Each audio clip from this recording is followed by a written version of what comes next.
Today I'll just be doing a really quick showcase of two Kogan mechanical keyboards I've done some really light modding to, which is absolutely doable by anyone. I like this keyboard in particular because of its modding potential and really nice simpleness.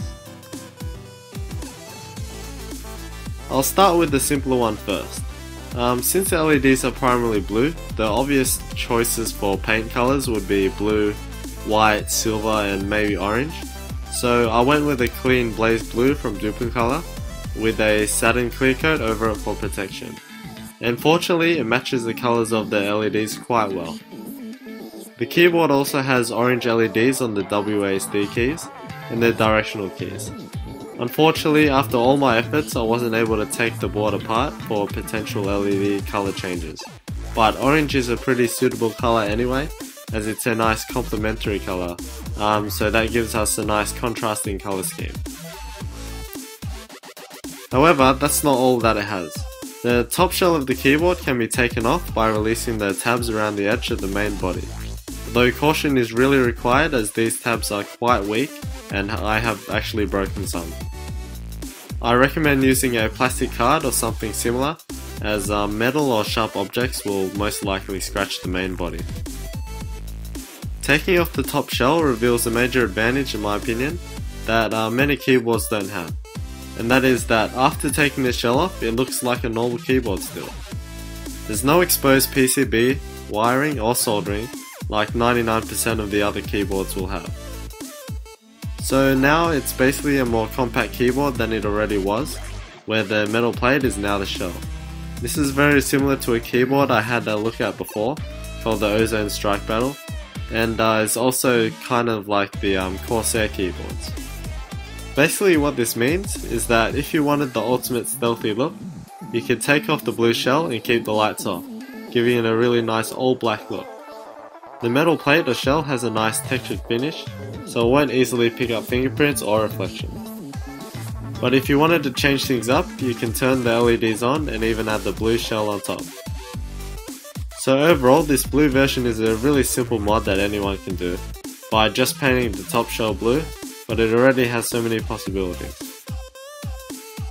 So with this keyboard I decided to try some other things that I wanted to experiment with. The color I chose was the other obvious color choice, which is a simple ultra white from Duplicolor, with again a satin clear coat on top. Overall I wanted this to be an ultra clean keyboard, so other than the shell there's only the keycaps that can be altered. I had to take some of the keycaps from this keyboard to put on another keyboard, so all that I had left was some keycaps with some key shine on them, from former users. So I decided to do some experimenting on the keycaps. Basically with many stock ABS backlit keycaps, the keycap at its core is a translucent white, and that's how all the light shines through. But to get the lettering, they coat the entire outer surface with black, and then etch the letters through the black coating. So obviously over time the key would get damaged and the key shine from oils and such. So to fix this I just had to sand the whole surface off. And this gives it a really interesting look that I haven't really seen around before, where the top is white and the sides of the keycap are solid black. This gives it a really cool effect when the LEDs are turned on, where the light only shoots through the top so it's less diffused. It also seems like the light on the key top is floating, which is pretty cool.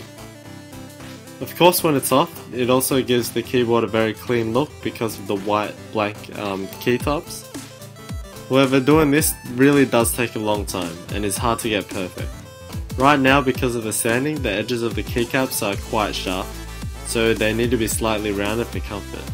But I'm not sure how this will impact on how clean the job looks. Overall, I'm really happy with how clean these two keyboards came out. The modes that this keyboard presents are an awesome hidden addition to the feature set of the keyboard. However, the one downside is that it's really hard to crack open, at least for me, so changing the LEDs to whatever color you want seems like an unlikely task for at the moment, unless someone knows how to open it. Also, if you have this keyboard and are having problems with the key registration and repetition, just check out my unboxing and quick review video of the board, and look in the description or the comments for more information on how to fix it.